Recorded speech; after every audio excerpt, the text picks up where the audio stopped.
दोस्तों, जैसा कि आप जानते हैं, जो जुडिशियल सिस्टम है वो किसी भी देश, किसी भी एक डेमोक्रेटिक देश की बैकबोन होता है। यानी कि अगर किसी भी देश को सरवाइव करना है डेमोक्रेटिकली, तो वहां पर जो जुडिशियल इंस्टीट्यूशंस हैं उनका फंक्शनिंग जो है वो बहुत क्रूशियल होती है और उनकी फंक्शनिंग इफेक्टिव तरीके से चलती रहनी चाहिए। इसी में यहां पर बात करते हुए हम आज बात करने वाले हैं, इंडियन जुडिशरी के अंदर एक बड़ा कदम लिया गया है सुप्रीम कोर्ट के द्वारा, जिसमें यह कहा गया है कि नेशनल जुडिशियल डेटा ग्रिड का अब पार्ट बनने जा रहा है सुप्रीम कोर्ट। और चीफ जस्टिस ऑफ इंडिया ने इसकी जानकारी दी। अब देखेंगे कि आखिर ये पूरा मामला क्या है, ये इंडियन जुडिशरी से किस तरह से जुड़ा हुआ है और हम इस चीज को किस तरह से एग्जाम पॉइंट ऑफ व्यू से देखते हैं। नमस्कार दोस्तों, आप सभी का स्वागत है। यह है यूपीएससी अनस्टॉपेबल और आप हैं मेरे साथ। मेरा नाम है सुमित। और दोस्तों, शुरू करते हैं वीडियो को। सबसे पहले देखते हैं कि भाई एग्जाम पॉइंट ऑफ व्यू से अगर देखें, कहता है मेंस 2017 में अगर आप यहां पर देखेंगे तो नेशनल जुडिशियल अपॉइंटमेंट कमीशन जो बनाया गया था सरकार के द्वारा, उसको निरस्त कर दिया था सुप्रीम कोर्ट ने, यानी कि इसको अनकॉन्स्टिट्यूशनल घोषित कर दिया था। यानी कि 99th कॉन्स्टिट्यूशनल अमेंडमेंट एक्ट जो था, इसको अनकॉन्स्टिट्यूशनल घोषित किया था। उसके ऊपर क्वेश्चन यहां पर पूछा गया है, ठीक है। और ये भी एक इंपॉर्टेंट स्टेप है। कुल मिला के हमारे एग्जाम पॉइंट ऑफ व्यू से देखिए तो जुडिशरी से जुड़े हुए जो मुद्दे होते हैं उन पर क्वेश्चन कभी भी पूछे जा सकते हैं। जुडिशरी, एग्जीक्यूटिव, लेजिस्लेचर, इनसे जुड़े हुए जो भी मुद्दे हैं उन पे क्वेश्चंस डायरेक्टली इनडायरेक्टली पूछे जाते हैं। उसके अलावा 2018 का प्रीलिम्स का एक क्वेश्चन देखेंगे तो ये भी यहां पर जुडिशियल रिव्यू के ऊपर क्वेश्चन पूछा गया है। जीएस पेपर 2 के अंदर ये टॉपिक कवर होगा। यहां पर जो फंक्शनिंग है हमारे एग्जीक्यूटिव, जुडिशरी और लेजिस्लेचर की, मिनिस्ट्रीज की, इनसे जुड़ा हुआ ये टॉपिक आपको देखने को मिलेगा। अगर आगे बढ़े यहां पर, तो सबसे पहले आप आगे बढ़ने से पहले इस क्वेश्चन को अटेम्प्ट करेंगे वीडियो को पॉज करके, जिसका जवाब मैं आपको वीडियो के एंड में दूंगा, ठीक है। कहता है how many high courts are there in India. India के अंदर टोटल कितने हाई कोर्ट्स यानी कि उच्च न्यायालय आपको देखने को मिलेंगे, ठीक है। तो बताएंगे 22, 23, 24 या फिर 25। बहुत सिंपल क्वेश्चन है, फैक्चुअल क्वेश्चन है, आपको पता होना चाहिए। उसके अलावा हमारा जो पॉइंट ऑफ डिस्कशन आज की वीडियो में इसमें रहने वाला है, यहां पर हम देखेंगे कि भाई एक तो ये नेशनल जुडिशियल डेटा ग्रिड आखिर है क्या, जिसका पार्ट सुप्रीम कोर्ट बनने जा रहा है। उसके अलावा कि यहां पर ई कोर्ट प्रोजेक्ट का भी जो जिक्र होने वाला है इस वीडियो में, वो भी हम जानेंगे। उसके अलावा पेंडेंसी ऑफ केसेस से किस तरह से ये चीजें जुड़ी हुई हैं। एक सबसे बड़ी समस्या है कि केसेस जो है भारत में बहुत बड़े पैमाने पर पेंडिंग चलते रहते हैं जुडिशरी के अंदर, कोर्ट्स में, अलग अलग न्यायालयों में। तो उसको भी यहां पर देखेंगे। और गवर्नमेंट ने क्या इनिशिएटिव लिए हैं, सरकार ने क्या कदम उठाए हैं अगर ये पेंडेंसी ऑफ केसेस की समस्या भारत में चल रही है। तो यहां पर शुरू करते हैं अपना डिस्कशन। और कहता है कि chief justice of India DY Chandrachud ने यहां पर बात की है कि भाई अब नेशनल जुडिशियल डेटा ग्रिड का पार्ट बनने वाला है सुप्रीम कोर्ट, ठीक है। और ये एक बहुत बड़ा कदम बताया जा रहा है, हिस्टोरिक डेवलपमेंट बताई जा रही है, जो कि ओपन डेटा पॉलिसी के तहत यहां पर क्या करेगा, जो डेटा है सुप्रीम कोर्ट का, कितने केसेस उसमें रजिस्टर हुए, कितने केसेस डिस्चार्ज किए गए, कितने केसेस की सुनवाई हुई, कितने लिस्ट किए गए, सारी बातें, सारी जानकारियां अब पब्लिक डोमेन में लोगों को नजर आएगी। तो लोग देख सकते हैं कि जुडिशरी किस तरीके से काम कर रही है, किस स्पीड से काम कर रही है। तो एक तरह से ये डेमोक्रेटाइज करता है हमारे जुडिशियल सिस्टम को, यहां पर अकाउंटेबिलिटी लेकर आने की कोशिश यहां पर की जा रही है। उसके अलावा कहता है कि आखिर ये नेशनल जुडिशियल डेटा ग्रिड है क्या, जिसका पार्ट सुप्रीम कोर्ट अब बनने जा रहा है। कहता है नेशनल जुडिशियल डेटा ग्रिड एक डेटाबेस है जिसके अंदर आपको ऑर्डर्स मिलेंगे, जजमेंट्स मिलेंगी, ठीक है, और केसेस मिलेंगे। यानी कि केसेस, ऑर्डर्स और यानी कि जुडिशियल डेटा का ये एक तरह से रिपोजिटरी है। इसके अंदर आपको सारा डेटा मिलेगा और इसके अंदर आपको 18,000 डिस्ट्रिक्ट कोर्ट्स मिलेंगे, साथ में हाई कोर्ट मिलेगा, ठीक है। तो एक ऑनलाइन प्लेटफॉर्म है जिसके अंदर हाई कोर्ट और डिस्ट्रिक्ट कोर्ट्स के आपको केसेस, जजमेंट्स, ऑर्डर्स, ये सारी चीजें मिलती हैं। अब इसका पार्ट जो है सुप्रीम कोर्ट भी बनने जा रहा है और अब सुप्रीम कोर्ट का डेटा भी आपको इन सभी डेटा में देखने को मिलेगा। और ये सभी जो इनिशिएटिव लिए जा रहे हैं, नेशनल डेटा जुडिशियल ग्रिड जो इंप्लीमेंट किया जा रहा है, ये ई कोर्ट प्रोजेक्ट के तहत यहां पर बनाया गया था ये इनिशिएटिव, ठीक है। तो ये जो पोर्टल है, ये ई कोर्ट जो यहां पर प्रोजेक्ट है, इसके तहत बनाया गया था, ठीक है। तो अगर यहां पर बात करें, ये क्या करता है, आपको रियल टाइम डेटा देता है इन सभी चीजों का। और सबसे अच्छी बात है ये ग्रैन्युलर, यानी कि तालुका लेवल तक, डिस्ट्रिक्ट लेवल तक के भी आपको, और उससे भी अगर आप नीचे जाएंगे तो वहां तक का भी डेटा आपको तालुका लेवल तक का देता है। ये पोर्टल अगर आप जाएंगे, आप भी विजिट कर सकते हैं। ये कुछ इस तरह से पोर्टल आपको देखने को मिलता है, जिसके अंदर आप देख सकते हैं टोटल जो केसेस हैं 4.5 करोड़ के आसपास, यानी कि आप कह सकते हैं 4.4 करोड़ केसेस टोटल पेंडिंग चल रहे हैं भारत के अंदर, ठीक है। ये पेंडेंसी ऑफ केसेस आपको दिखाते हैं, टोटल केसेस। उसके अलावा जिसमें सिविल केसेस आपको 1 करोड़ के आसपास और क्रिमिनल केसेस आपको 3.3 करोड़ के आसपास देखने को मिलेंगे। उसके अलावा अगर आप यहां पर और ज्यादा, अगर यहां पर आप जाएंगे, ऑप्शंस आपको मिलते हैं, आप डिस्ट्रिक्ट वाइज सर्च कर सकते हैं, स्टेट वाइज सर्च कर सकते हैं, कितने प्रकार के हर साल कितने आए और क्रिमिनल में कितने आए, सिविल में कितने आए, इस तरह से आप अलग अलग कैटेगरीज में जाकर यहां पर देख सकते हैं केसेस किस तरह से पेंडिंग चल रहे हैं, कितने टोटल केसेस हैं कि भाई 1 साल से पुराने कितने केसेस ऐसे हैं जो पेंडिंग है, 5 साल से पुराने। अगर ऐसा डेटा मिलेगा और जुडिशरी को भी ऐसा डेटा मिलता रहेगा तो ऐसे में क्या होगा, वो प्रायोरिटाइज कर सकते हैं अपने काम को, किस तरह से हमें चीजों को सॉल्व करना है, अपने काम को प्रायोरिटाइज करके और अपनी ड्यूटीज को इफेक्टिवली डिस्चार्ज कर सकते हैं। अब ये कहता है क्योंकि ये नेशनल जुडिशियल डेटा ग्रिड जो पोर्टल है ये ई कोर्ट प्रोजेक्ट के तहत बनाया गया है, तो हमें पता होना चाहिए कि आखिर ये ई कोर्ट प्रोजेक्ट है क्या। तो कहता है कि ई कोर्ट प्रोजेक्ट जो है एक मिशन मोड प्रोजेक्ट है जिसके अंदर कंप्यूटराइजेशन किया जाना था, किसका, डिस्ट्रिक्ट कोर्ट्स का और सबऑर्डिनेट कोर्ट्स का। ठीक है, तो डिस्ट्रिक्ट कोर्ट और डिस्ट्रिक्ट कोर्ट से नीचे जो बाकी अदर सबऑर्डिनेट कोर्ट्स हैं उनको यहां पर क्या किया जाना था, क्या उनको कंप्यूटराइज यहां पर किया जाना था। और ये जो ई कोर्ट्स प्रोजेक्ट है ये चल रहा था नेशनल ई गवर्नेंस प्लान के अंदर। तो नेशनल ई गवर्नेंस प्लान से अब आप खुद ही नाम समझ गए हैं, ई गवर्नेंस प्लान यानी कि यहां पर आपको इंटरनेट का और इंफॉर्मेशन टेक्नोलॉजी का इंप्लीमेंटेशन करना है वेरियस सेक्टर्स में, जिसके अंदर अगर जुडिशरी की बात करें तो ई कोर्ट प्रोजेक्ट में हमने क्या करा, ई गवर्नेंस का इस्तेमाल करते हुए यहां पर 2007 से हम इसको इंप्लीमेंट कर रहे हैं और यहां पर इंफॉर्मेशन टेक्नोलॉजी का इंप्लीमेंट करना है कोर्ट के अंदर, ठीक है, जुडिशरी के अंदर, जुडिशरी की प्रॉब्लम्स को सॉल्व करने के लिए। ठीक है, और जो सुप्रीम कोर्ट की ई कमेटी है, सुप्रीम कोर्ट की ई कमेटी है, उसके तहत यहां पर उसके साथ मिलकर यहां पर ई कोर्ट प्रोजेक्ट को इंप्लीमेंट किया जा रहा है। उसके अलावा कहता है कि भाई सरकार ने ई कोर्ट प्रोजेक्ट के अंदर कौन कौन से इनिशिएटिव्स उठाए हैं, यानी कि जो इंफॉर्मेशन कम्युनिकेशन टेक्नोलॉजी सरकार ने इंप्लीमेंट करी है जुडिशरी के अंदर, ई कोर्ट प्रोजेक्ट के अंदर ऐसे कौन से इनिशिएटिव हैं। तो सबसे पहले आपको दिखेगा कि लगभग 99% जो कोर्ट्स हैं उनको इंटरनेट कनेक्टिविटी दी जा चुकी है। उसके अलावा यहां पर केस इंफॉर्मेशन सॉफ्टवेयर यहां पर आपको देखने को मिलेगा जो कि एक ओपन सोर्स सॉफ्टवेयर है जो कि नेशनल इंफॉर्मेटिक्स सेंटर के द्वारा बनाया गया है, यह भी आपको देखने को मिलेगा। नेशनल डेटाबेस आप देख सकते हैं, नेशनल जुडिशियल डेटा ग्रिड जो है यह आपको देखने को मिलेगा एक डेटाबेस के रूप में। उसके अलावा 21 वर्चुअल कोर्ट्स बनाए गए हैं जो कि चालान वगैरह की, ट्रैफिक चालान वगैरह की सुनवाई करने के लिए वर्चुअल कोर्ट्स आपको देखने को मिलेंगे। उसके अलावा वीडियो कॉन्फ्रेंसिंग, अगर आपको याद होगा जब कोविड का समय आया था तो वीडियो कॉन्फ्रेंसिंग के तहत जुडिशरी ने काम किया और कई सारे केसेस की सुनवाई वीडियो कॉन्फ्रेंसिंग के तहत हुआ करती थी। और उसके अलावा बात करें यहां पर ई फाइलिंग सिस्टम ये लॉन्च किया जा चुका है और इसके तहत क्या लीगल पेपर्स को आप ई माध्यम से यानी कि ऑनलाइन माध्यम से आप सबमिट कर सकते हैं। ठीक है, इलेक्ट्रॉनिक माध्यम से आप लीगल पेपर्स जो हैं, डॉक्यूमेंट्स, उनको आप सबमिट कर सकते हैं, जो भी कोर्ट के कागजात दस्तावेज हैं उनको आप सबमिट कर सकते हैं। ठीक है, और 2022 तक कहता है 19 हाई कोर्ट जो हैं वो ई फाइलिंग सिस्टम के अंडर आ चुके हैं। ठीक है, चलिए अब कहता है कि नेशनल जुडिशियल डेटा ग्रिड जो है आखिर इसको रन कौन करता है। तो नेशनल इंफॉर्मेटिक्स सेंटर जो है नेशनल जुडिशियल डेटा ग्रिड को रन करती है, किसके साथ मिलकर, सुप्रीम कोर्ट के एक in house software development team है, ठीक है, computer cell registry of supreme court, इसके साथ मिलकर एनआईसी जो है ये इंप्लीमेंट करती है नेशनल जुडिशियल डेटा ग्रिड को। ठीक है, और यहां पर बताया गया है कि अब जो है लोग लगभग 23 करोड़ केसेस तक का एक्सेस यहां पर देख सकते हैं, यानी कि 23 करोड़ केसेस जो हैं उनका स्टेटस वो क्या है, कैसे उनका अभी ट्रायल चल रहा है क्या नहीं, जो भी है उनकी जानकारी आपको मिल जाएगी इस पोर्टल के ऊपर। तो 23 करोड़ केसेस का डेटा आपको वहां पर ऑलरेडी दिखेगा।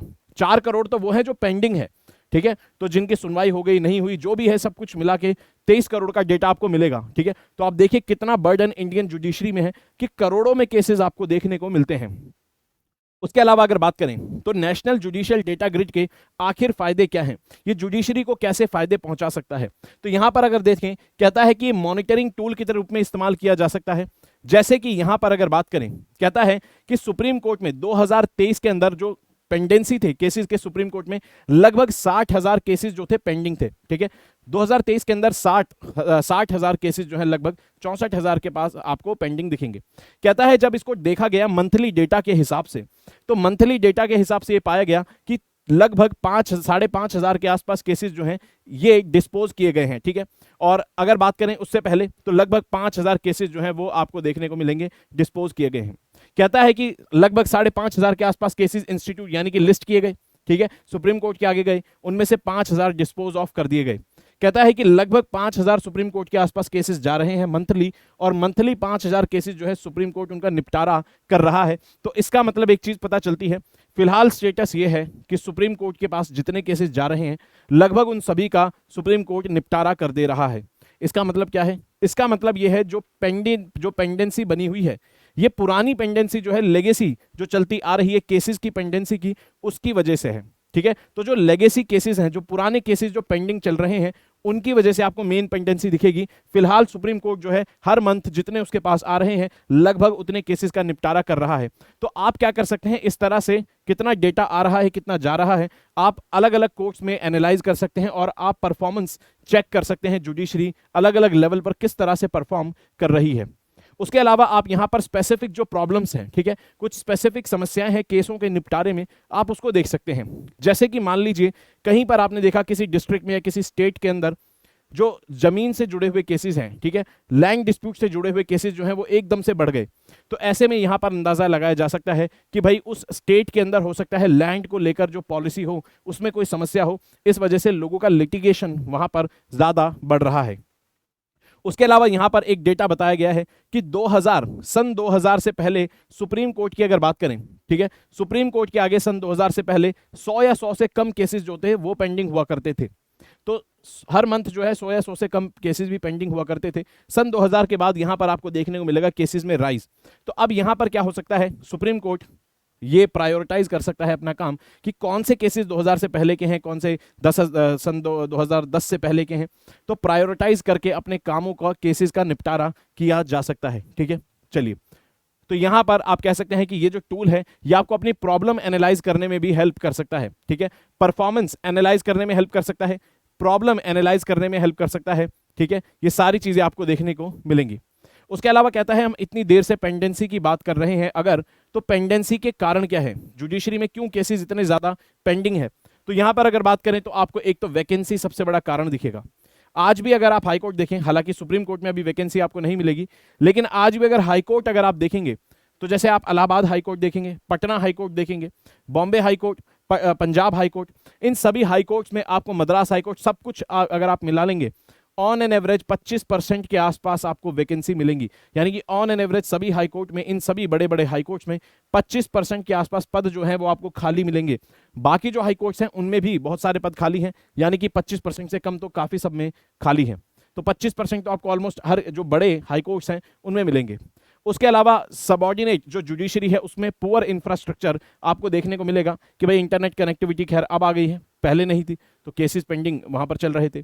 उसके अलावा कई सारी समस्याएं हैं, जैसे कोर्ट रूम जो है वो प्रॉपर नहीं होते, केसेस फाइलें वाइलें मेंटेन करने का इंफ्रा प्रॉपर नहीं होता, ये सारी बातें देखने को मिलती हैं। ठीक है, चेंबर्स नहीं बने होते हैं प्रॉपर वहां पर वकीलों के, जजेस के, ये सारी बातें। उसके अलावा कहता है कि सरकार जो है, सरकार आपको बिगेस्ट लिटिगेंट दिखेगी जितने भी पेंडेंसी केसेस आपको देखेंगे। यानी कि लगभग जितने भी पेंडिंग केसेस हैं उनमें 50% में आपको देखने को मिलेगा कि लगभग सरकार एक पार्टी मिलेगी, सरकार आपको बिगेस्ट लिटिगेंट यहां पर देखने को मिलती है। अब ये क्यों होता है, मान लीजिए सरकार ने कोई कानून बनाया, कोई एग्जीक्यूटिव ऑर्डर पास करा, कुछ भी, अब वहां पर जो डिस्प्यूट होगा उस पर जो केस चलेगा, यहां पर सरकार भी एक पार्टी बन जाएगी और बाकी अदर लोग पार्टी। तो ऐसे में सरकार इफेक्टिवली फंक्शन, सरकार की जो पॉलिसीज है उसमें कहीं ना कहीं कुछ कमी रह रही होगी, इसीलिए 50% केसेस में सरकार भी आपको एक लिटिगेंट के रूप में देखने को मिलेगी। ठीक है, तो अगर यहां पर एग्जीक्यूटिव और लेजिस्लेचर वगैरह सब अपनी पॉलिसीज वगैरह अच्छे से क्लियर कट तरीके से बनाएंगे तो ये वाली समस्या भी यहां से खत्म हो जाएगी।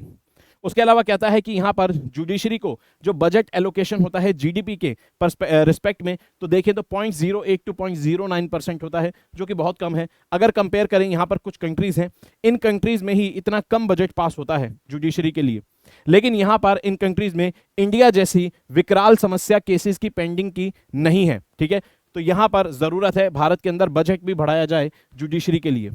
अब ये तो बात थी कि भाई जो पेंडेंसी चल रही है केसेस की, उनको किस तरह से सरकार ने डील कर रही है।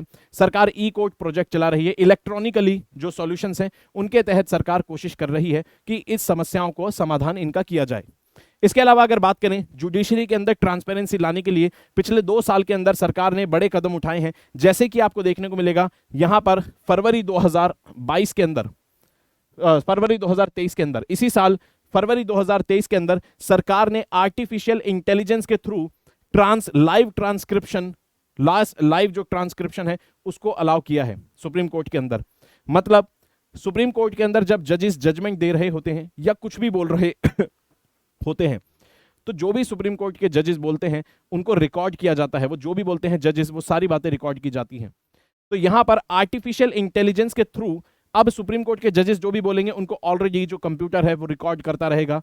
और अगर एक साथ 2-3 जजेस एक साथ भी बोल देंगे तो आर्टिफिशियल इंटेलिजेंस उनमें अलग अलग करके उनकी आवाज को समझ के यहां पर एरर क्रिएट नहीं करता है। ठीक है, तो ये आर्टिफिशियल इंटेलिजेंस को यहां पर ट्रांसक्रिप्शन जो है ऑनलाइन, उसके अंदर यहां पर एम्प्लॉय किया जाएगा। अब यहां पर 2022 फरवरी में ये फैसला आया था।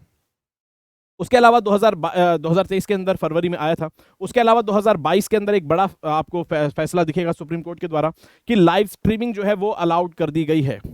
जो नेशनल इंपॉर्टेंस के केसेस हैं, ठीक है, जो कॉन्स्टिट्यूशनल केसेस हैं, उनसे ऐसे बड़े केसेस से जुड़े हुए यहां ऐसे बड़े केसेस में आपको क्या मिलेगी, लाइव स्ट्रीमिंग अलाउ कर दी गई है। कुछ केसेस जैसे मान लीजिए किसी के शादी ब्याह के मैटर के केसेस हैं, उसके अलावा नेशनल सिक्योरिटी से जुड़ा हुआ कोई मैटर है, ठीक है, बच्चों की प्राइवेसी से जुड़ा हुआ कोई मैटर है, ऐसे में लाइव स्ट्रीमिंग नहीं होगी। लेकिन जो कॉन्स्टिट्यूशनल केसेस चल रहे हैं, किसी कानून की कॉन्स्टिट्यूशनल वैलिडिटी चेक करनी है या फिर यहां पर नेशनल इंपॉर्टेंस से जुड़ा हुआ कोई मुद्दा है, ऐसे केसेस में अब लाइव स्ट्रीमिंग आपको सुप्रीम कोर्ट में देखने को मिल सकती है।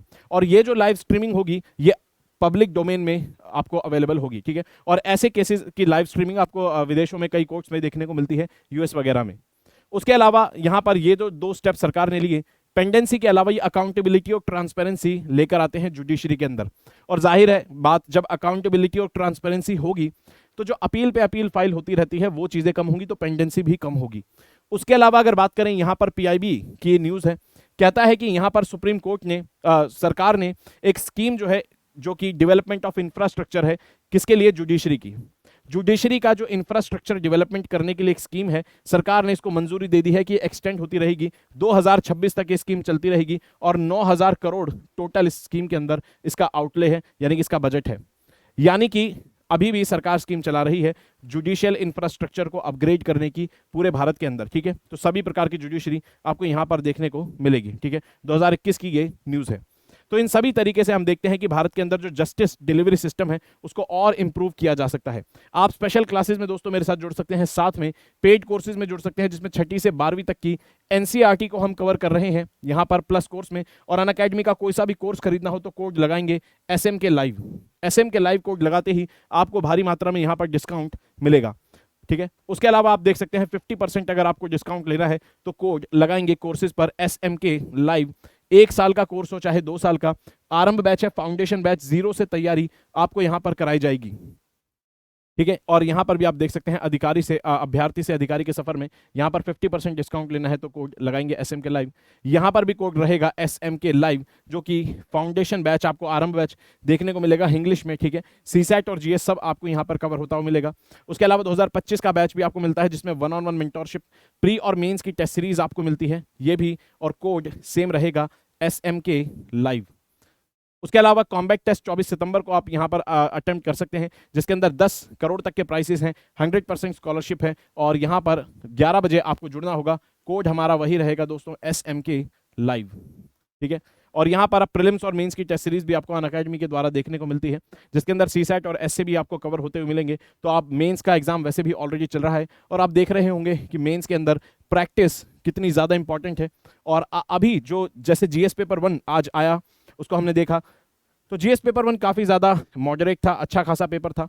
तो वहाँ पर फिर जब ऐसे में क्या होता है, ऐसे में जब क्वेश्चंस इजी होते हैं तो आपकी जो आंसर राइटिंग है, आपकी जो प्रेजेंटेशन है, वो ज़्यादा इंपॉर्टेंट हो जाती है। कंटेंट फिर बहुत ज़्यादा मैटर करता है, तो उसके लिए ज़रूरी है आप प्रैक्टिस अच्छे से करें। तो प्रीलिम्स और मेंस की टेस्ट सीरीज आप देख सकते हैं, SM के लाइव कोड आपको लगाना होगा। ठीक है, उसके अलावा EMI पर भी कोर्सेज ले सकते हैं। ठीक है, और फाउंडेशन सक्सेस प्रोग्राम आप यहाँ पर देख सकते हैं 2025 के लिए, और दिल्ली सेंटर आपको यहाँ पर देखने को मिलेगा। ऑफलाइन सेंटर में भी ले सकते हैं कोर्सेज, SM के लाइव कोड यहाँ पर भी वही रहेगा। आगे बढ़ने से पहले क्वेश्चन का जवाब लेते जाएंगे कि भाई इंडिया में हाई कोर्ट टोटल कितने हैं।